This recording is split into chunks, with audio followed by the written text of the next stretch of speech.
చేసేవాళ్ళు ఉండరు. డెఫినెట్గా డబ్బులు ఇస్తూ ఇంతకాలం మేనేజ్ చేశారో వాళ్ళకు వచ్చే 30-35% డెఫినెట్గా వాళ్ళు ఉంటారు. ప్రజలు లేకుండా ఉండరు, వేసే ఉంటారు. మిగిలిన 55% కూటమికి వచ్చి ఉంటుంది. అది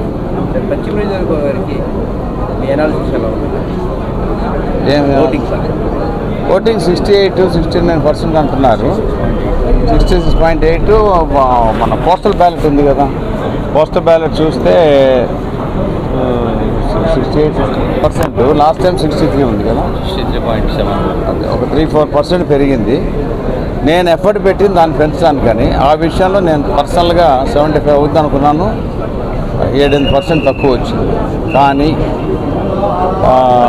ఓటర్స్ డెఫినెట్గా మెజారిటీ పర్సెంటేజ్ మా కూటమి కేసు ఉంటారు. సైకిల్కి కమల్ ఏంటండి, రాష్ట్రంలో చాలా చోట్ల హింసాత్మక ఘటనలు జరిగింది. అయితే టీడీపీ కూటమి ఓడిపోతుందనే భయంతోనే కావాలని రెచ్చగొట్టి ఆల్ కేసులు పాల్పడ్డారనేసి ఆరోపిస్తున్నారు. ఇంకా ప్రత్యర్థులు ఏదో ఒక కారణాలు చూసుకోవాలి కాబట్టి రౌడీయిజం పశ్చిమలో కూడా చేయడానికి ట్రై చేశారు. నేను ఆసిఫ్ భాయ్ కూడా చెప్పాను, ఇక్కడికి వచ్చేటప్పటికి ఆల్రెడీ ప్రజలు నిర్ణయం తీసుకొని వస్తారు ఓటు ఎవరికి వేయాలనేది. ఇక్కడికి వచ్చి మీ వాళ్ళు చేస్తున్న దొంగ ఐడి కార్డులు పెట్టుకొని ఇట్లా పెట్టుకుని తిరుగుతున్నారు, అది తప్పు.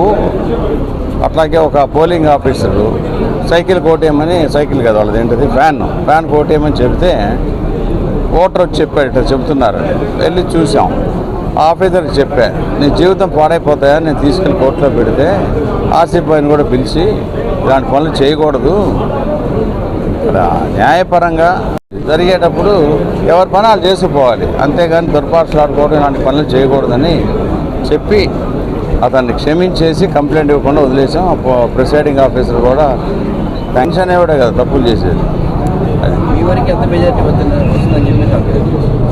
మీ లెక్క ఏంటి, మీ ఉద్దేశం? 10, 15, 20 3 కలిపి ఎంత అంత వస్తుంది. ఓకే రైట్, కూర్చోండి. ప్రశ్నలు ఉన్నాయా? సర్లే, నిజంగా అయితే పశ్చిమ నియోజకవర్గంలో నేను 70% అవుద్దని అనుకున్నా. ఒక ఆ విషయం మేబీ ఎండమూలన కానీ ఇంకోటి కానీ కొంతమంది దుష్ట శక్తులు కొంతమందిని ఆపారేమో నా డౌట్. లేకపోతే 75 రావాల్సింది. మా ఆంధ్రప్రదేశ్ మొత్తంలో ఎట్లాగైతే బాగా పెరిగిందో పశ్చిమ నియోజకవర్గం కూడా పెరిగింది, 4-5% పెరిగింది. కానీ ఇంకా పెరిగి ఉండవలసిందని అనుకున్నాను. అది రాష్ట్ర వ్యాప్తంగా జరిగిన సరళి మీద మీ అభిప్రాయం ఎట్లా ఉండబోతున్నారు? రాష్ట్ర వ్యాప్తంగా ఇండికేషన్ క్లియర్గా ఉంది.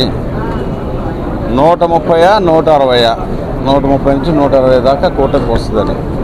160 అపోజిషన్ స్టేటస్ కూడా ఉండదు. అదే అందరూ కోరుకుంటున్నారు ప్రజలు చాలామంది. మాకే ఓటేశారు, జగనిచ్చిన పథకాలు సంక్షేమాలకే ఓటేశారు అని చెప్పారు. చేశారు డెఫినెట్గా ప్రజలు వాళ్ళకి ఓటు వేయలేదని ఎవరైనా ఇంపార్టెంట్. అక్కడ సంక్షేమ కార్యక్రమం